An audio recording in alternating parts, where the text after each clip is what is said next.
Nous sommes présentement à l'écocentre de Grande-Rivière. Ça serait quoi les avantages pour les citoyens de fréquenter leur écocentre?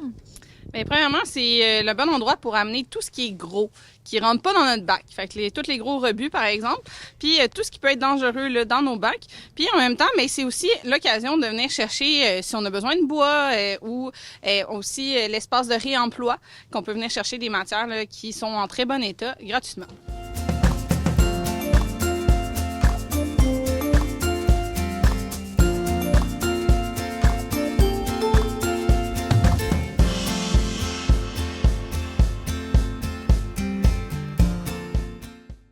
Qu'est-ce que vous acceptez comme matière à l'écocentre?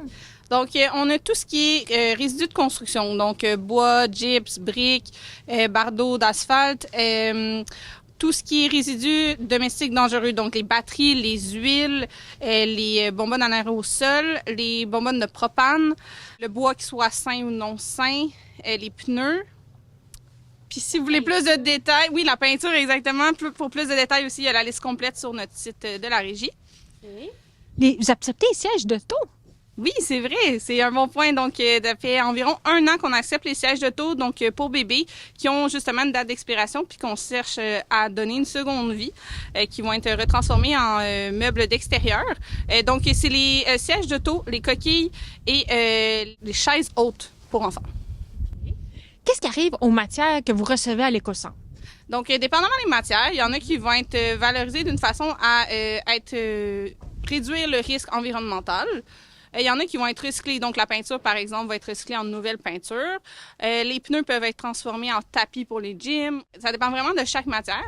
Puis, on a aussi le bois là, de notre côté qu'on reprend. À la région, on a un ébéniste qui prend le bois et qui le transforme en table, par exemple, en cabane à oiseaux, plein d'items qui sont vendus aussi auprès de la régie. Est-ce que la population peut venir se procurer du bois ici? Oui, c'est exactement là. Donc, vous avez un projet, vous avez besoin de bois. On sait que c'est quand même cher, neuf. Donc, prenez l'occasion de venir chercher ce que vous avez besoin ici. Il faut juste demander là, parce que il y a certaines. Faut être sécuritaire, disons. On veut pas monter en haut de la pile. Est-ce que vous acceptez aussi les appareils électroniques? Oui, les circuits aériens. Donc, on les reprend et ils sont envoyés ils vont prendre les métaux à l'intérieur là, pour fabriquer des nouveaux appareils électroniques. Pourquoi les appareils réfrigérants sont considérés très polluants? Au niveau des appareils, c'est le gaz réfrigérant à l'intérieur qui est vraiment chimique. Donc, il faut vraiment que ça soit amené et recyclé de façon sécuritaire. Là. Donc, les entreprises vont prendre le gaz réfrigérant pour le traiter d'une façon, puis là, après ça, le reste va pouvoir être recyclé et revalorisé. Est-ce qu'il faut préparer d'avance notre visite à l'écocentre? Bien, on vous recommande de vraiment bien trier vos choses. Là, c'est vraiment pour vous parce que ici, c'est vraiment par matière. Évidemment, si vous arrivez puis tout est pêle-mêle dans votre trailer, bien, c'est possible de le séparer sur place. Ça va juste vous prendre plus de temps.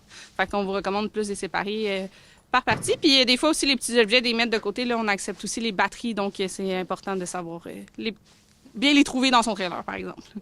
Vous avez combien d'écocentres sur votre territoire de la MRC Rocher-Percé? On a 3 écocentres, donc un à Gascon, un à Grande-Rivière et un à Percé. Est-ce qu'ils sont assez achalandés? Oui, c'est environ 10 000 visites pour les 3 écocentres en tout par année. Est-ce que c'est ouvert à tous les jours? C'est pas ouvert à tous les jours. Là, on vous recommande de regarder l'horaire qui est sur notre site Internet. Donc, en ce moment, on est aussi sur l'horaire d'hiver. Puis aussi, pour les adresses, sont aussi sur le calendrier de collecte. C'est quoi exactement le bottin vert de la régie? Oui, le bottin vert, ça permet de donner des adresses, des trucs aussi pour savoir où vous pouvez envoyer vos matières parce que, exemple, les batteries, il y a certains points de dépôt aussi dans la ville, vous n'avez pas nécessairement besoin de venir à l'écocentre. Donc, ça vous permet de savoir vers où vous dirigez.